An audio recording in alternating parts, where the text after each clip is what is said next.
Hi everyone! Welcome to my YouTube channel. So today guys, meron akong 50 pesos dito and let's check guys kung anong kayang bilihin nito or kung mapagbibigyan tayo ng tindera na maibili natin tong 50 pesos pero yung bibilin nating item is more than 50 pesos.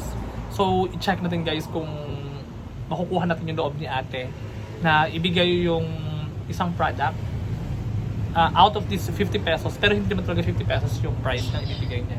So, i-check natin kung ibibigay ni ate. Tara guys, check natin. So, ngayon guys, napapaisip ako ano nga ba yung gusto kong bilhin na hindi siya 50 pesos, pero 50 pesos ang taging pera ko. So, anyway, sige tara guys. Samahan niyo ako guys para sa palengke or sa loob ng shop. Eto guys, may nakita ko dito guys. It's, ito, donut to, donut. So, actually, ang price nito is nasa more than 50 pesos.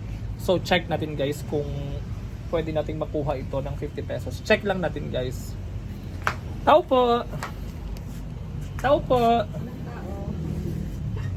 Ayun, may tao. Yun. Ayun po yung tao. Magkano po yung donut niyo? 105. 105. Alam, mahal naman po. Pwede po bang 50 pesos? Kasi birthday po ng pamangkin ko Hindi po ngayon. pwede. Lugi Favorite po po ako kasi dyan. favorite po kasi ng pamangkin ko, madam. Sige na, 50 pesos na po kasi yung code ko. Tapos Sige, uwi pa ako next time, ng... susulitin kita.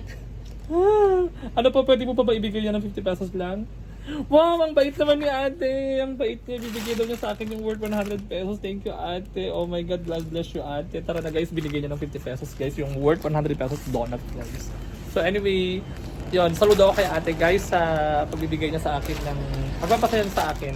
Dahil to be honest, may favorite ito ng pamangkin ko na mag-birthday mamaya.